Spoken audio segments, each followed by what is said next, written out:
Agora a gente vai falar um pouquinho sobre reflexão e eco do som.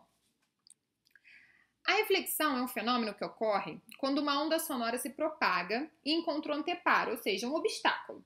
Aí o que vai fazer? Ela vai bater nesse anteparo, por exemplo, uma parede, um rochedo, enfim, e vai ser refletida. Ela vai incidir sobre essa barreira e vai retornar para o meio no qual ela estava se propagando, ou seja, ela vai retornar para a fonte que originou ela, tudo bem? Que originou a nossa onda sonora. E aí, em um anteparo fixo, a onda ela vai permanecer com a mesma velocidade, com a mesma frequência e o mesmo comprimento de onda após a reflexão, tudo bem? Não vai mudar nada. Ela vai ser emitida com comprimento de onda, com uma frequência e uma velocidade. Ela vai ser refletida, ela vai voltar com esse mesmo comprimento de onda, com essa mesma frequência e com essa mesma velocidade, tudo bem?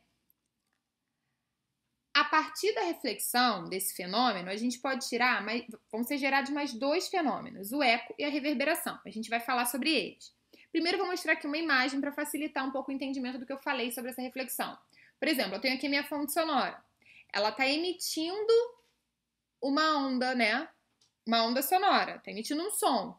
Esse som ele vai se propagar até ele encontrar um objeto. Quando ele encontra esse objeto, ele vai bater aqui e vai ser refletido, ou seja, ele vai voltar em direção à minha fonte sonora, a fonte de origem, né, que emitiu esse som. Tudo bem? Então vamos continuar. Agora a gente vai falar um pouquinho sobre o eco, que é um dos fenômenos que podem ocorrer através do processo de reflexão. Tenho certeza que vocês já ouviram falar disso. Sabe quando a gente fala e escuta duas vezes o que a gente falou? Então, esse segundo som que a gente escuta é o eco. O eco ele vai ocorrer quando o som refletido ele retorna à fonte depois da extinção total do som original, ou seja, a gente escuta dois sons. O que a gente falou originalmente e o que é refletido e volta pra gente. Então, mas por que a gente não escuta o eco o tempo inteiro? Então, para a gente ter o fenômeno de eco, o que acontece? Tem uns critérios que devem ser seguidos para que ocorra esse fenômeno do eco. Um deles é o seguinte: tá aqui o nosso menininho, certo? Ele gritou alguma coisa, esse som, ele se propagou, bateu num objeto, né, na fonte, aqui, no anteparo, que no nosso caso aqui é uma rocha, e voltou em direção ao menininho, certo? O tempo que isso levou para acontecer, o tempo que esse som levou para voltar, tem que ser igual ou superior a 0,1 segundos. Quando o intervalo de tempo é inferior a 0,1 segundos, o ser humano ele não consegue diferenciar sons emitidos de sons recebidos, ou seja, não vai ter o fenômeno de eco. A gente vai ouvir uma coisa só, a gente não vai conseguir ouvir os dois sons. Eu não vou conseguir ouvir o que eu falei e o que voltou para mim, certo? Para que eu consiga distinguir o som, né, a onda incidente, o que eu falei da onda refletida, ou seja, do que bateu e voltou para mim, o intervalo de tempo tem que ser igual ou superior a 0,1 segundos. Outro critério é a distância entre a fonte e o objeto, e o anteparo, tudo bem? Vamos falar sobre isso. A velocidade do som no ar é 340 metros por segundo, certo? Então, no intervalo de tempo mínimo, para que a gente consiga distinguir o som emitido do som recebido, é 0,1 segundos, certo? A gente viu que para a gente conseguir diferenciar o som emitido do recebido, o intervalo de tempo de retorno para a gente tem que ser igual ou superior a 0,1 segundos. Então, o mínimo é 0,1 segundos, certo? Nesse intervalo de tempo, o som ele percorre no ar um total de 34 metros. Vou mostrar a continha para ficar mais fácil para vocês. A gente viu que a velocidade do som no ar é 340 metros por segundo. Ou seja, em um segundo, eu percorro 340 metros. Eu não, né? O som percorre 340 metros, certo? Eu preciso saber quantos metros o som vai percorrer nesse intervalo mínimo de tempo, que é 0,1 segundos. Então, eu vou colocar aqui segundo embaixo de segundo, metro embaixo de metro.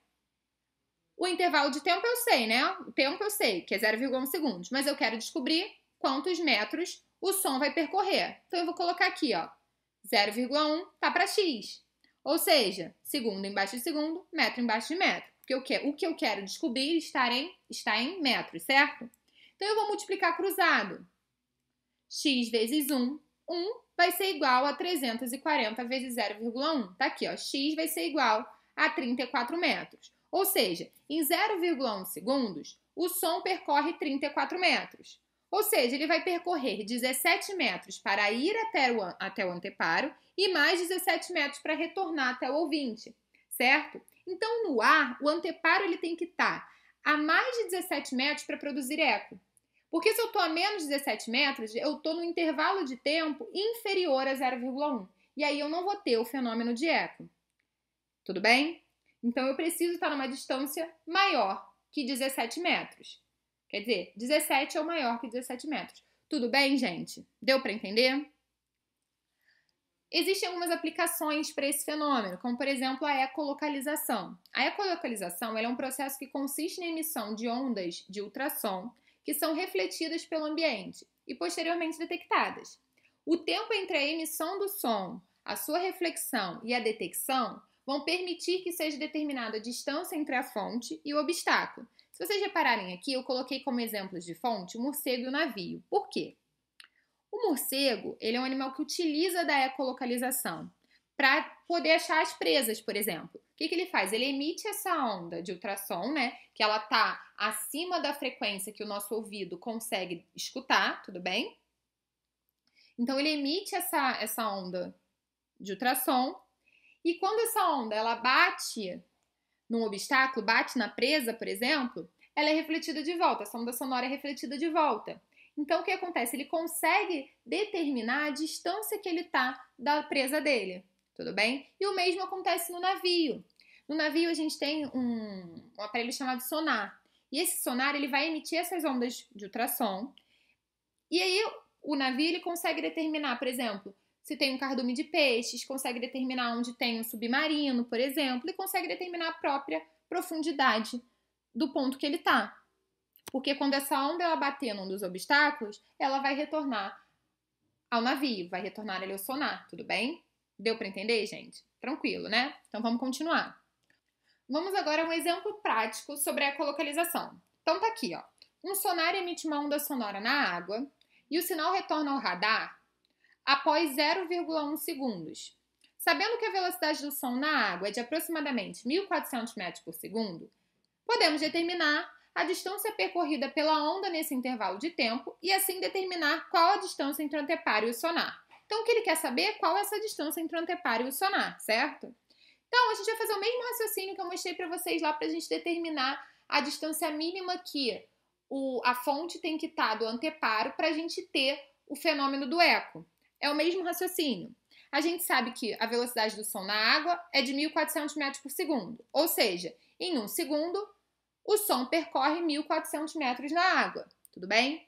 A gente precisa saber quantos metros ele vai percorrer aqui no intervalo de tempo que o som levou para retornar ao radar. Ou seja, 0,1 segundos. Vou colocar 0,1 segundos aqui e x aqui, que é o que eu quero determinar. Segundo embaixo de segundo, metro embaixo de metro. Coloquei. Vou multiplicar cruzado. Ou seja, x vezes 1 vai dar x e vai ser igual a 1.400 vezes 0,1. Ou seja, x vai ser igual a 140 metros. Então, a onda sonora na água, no intervalo de tempo de 0,1 segundos, percorreu 140 metros. Ou seja, percorreu 70 metros para ir até o anteparo, para ir até o obstáculo que ela encontrou, e mais 70 metros para voltar. Ou seja, a distância entre o anteparo e o sonar, e o radar lá, o nosso sonar, ele vai ser de 70 metros. Tudo bem, gente? Tranquilinho, né? Então, vamos continuar. Outra aplicação que a gente tem para o eco é a ecografia. Ecografia é aquele exame de ultrassonografia que a gente costuma fazer para ver como é que está o bebê. Então, existem dois tipos de ecografia, a em 3 dimensões e a em 2. A ecografia em 3 dimensões, ela vai produzir imagens com grande nitidez, certo? E ela vai funcionar da mesma forma que um exame em 2 dimensões. E também da mesma forma do que a gente viu no navio e no morcego. O que vai acontecer? Vão ser emitidos sons de alta frequência que, de acordo com a distância e o tamanho do obstáculo, vão retornar ao dispositivo que vai apresentar um receptor para identificar o intervalo de tempo de retorno. E aí, com base nisso, a gente consegue emitir aquelas imagens. Na verdade, vai ficar a cargo da computação gráfica converter as ondas sonoras em imagens. E a gente vai conseguir ver na ecografia em 3 dimensões imagens com grande nitidez, como essas que vocês estão observando aqui. E na de 2 dimensões a gente consegue ver imagens como essa daqui.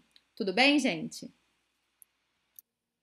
Agora a gente vai falar um pouquinho sobre a reverberação, que é o outro fenômeno que pode ser causado pela reflexão. Nesse caso, quando o som ele é emitido no ambiente fechado, o que acontece? As ondas sonoras elas vão refletir nas paredes. Então a gente está no ambiente fechado, eu estou falando ali naquele ambiente fechado. As ondas sonoras elas vão bater nas paredes e vão ser refletidas. Então vão acontecer várias reflexões. E essas várias reflexões vão fazer com que a gente prolongue o tempo de percepção do som após a emissão. É como se o som ficasse mais longo. A nossa percepção sonora faz com que pareça que esse som é mais longo, tudo bem?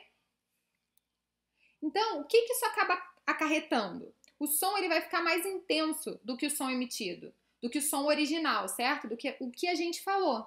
Porque a onda sonora, ela vai chegar até nós, na verdade, ela vai ser reforçada por todas as outras que estão sendo refletidas no ambiente.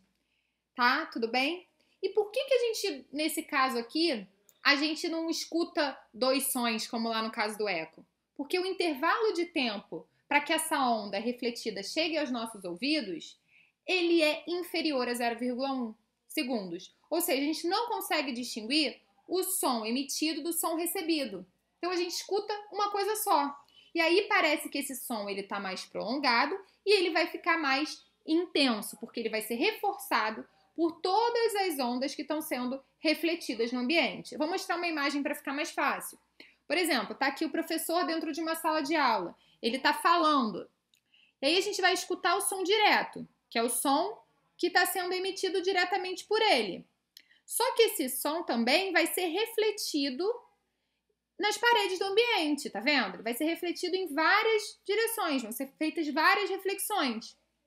Então, eu vou prolongar o tempo de percepção do som, da voz do professor ali, e vai parecer que está mais alongado. Deu para entender, gente? Por quê? Porque eu tô com um intervalo de tempo para o som ir até o objeto e voltar menor que 0,1 segundos. Ou seja, a distância entre o professor e os obstáculos é menor que 17 metros. Tudo bem, gente? Deu para entender?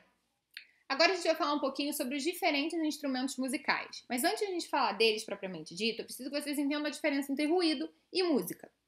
No ruído não existe regularidade nem na intensidade, nem na frequência dos sons. Já na música, os sons são baseados em frequências e intensidades regulares. A gente fala que os sons são harmônicos, tudo bem?